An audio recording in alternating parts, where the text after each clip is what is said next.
Hiya! So today what we're going to do is we are going to do a one-leg squat. Now the purpose of this exercise is for leg strengthening and glute bottom muscle strengthening. Now, of course, typically we would work the front of the thigh doing a one-leg squat, but I do a couple of muscle isolations which we'll work through today to really control pelvic stability. And that's where we really get the bottom muscles working hard. So we'll just go through that. Again, I'm going to get Hattie to hold on to my hand just because she gets a little bit wobbly. Hold on to a stable surface. We want to get the isolations in terms of the actual muscle activity. That's more important than trying to stay in a one-leg squat without holding on. There are other exercises like the one-leg stand that we did a couple of days ago that you can practice for balance, but this, I'd rather that you stayed nice and stable for this exercise. So Hats, I'm going to get you to hold on to my hand, but you can use any stable surface, all right? So just come into a one-leg squat for me, as far down as you're comfortable. Yeah, perfect. So you can do a quarter, a half, you can go all the way down, it's wherever you're most comfortable. Now, from this position, obviously you're in your one-leg squat, which is great. Put your hand onto your right hip, lovely. Now bring the right side of the pelvis to the right shoulder. So non-weight bearing side of the pelvis up to the shoulder, and you're switching on the non-weight bearing corset muscle.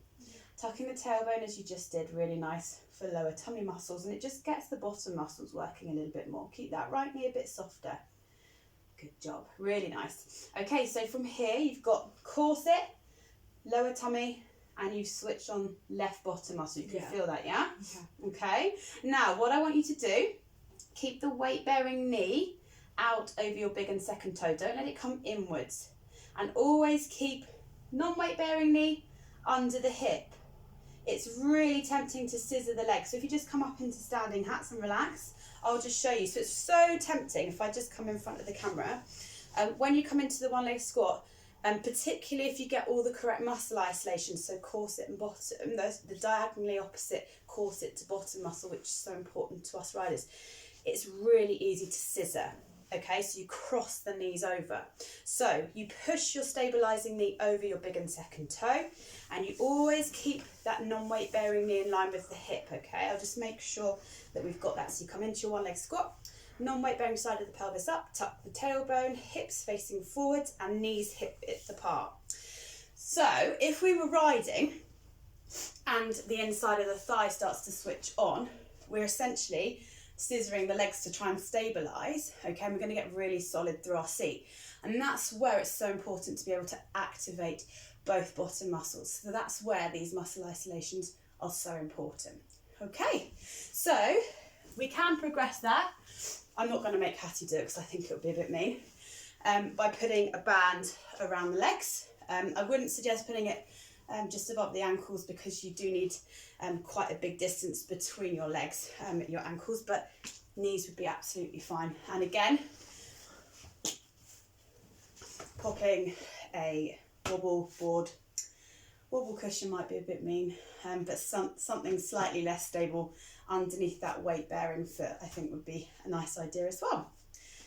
So again, work through this logically. Start with the easier version and progress to the more difficult versions.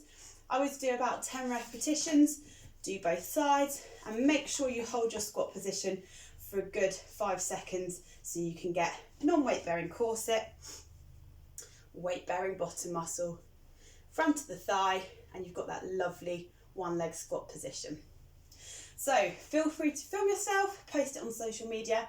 Make sure you tag Chaps Physio, so we've got our Facebook page and our Instagram page.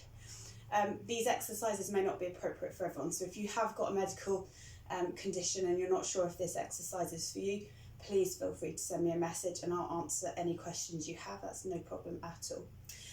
Remember to tag Chaps Physio in any Facebook posts that you do, and we'll see you tomorrow.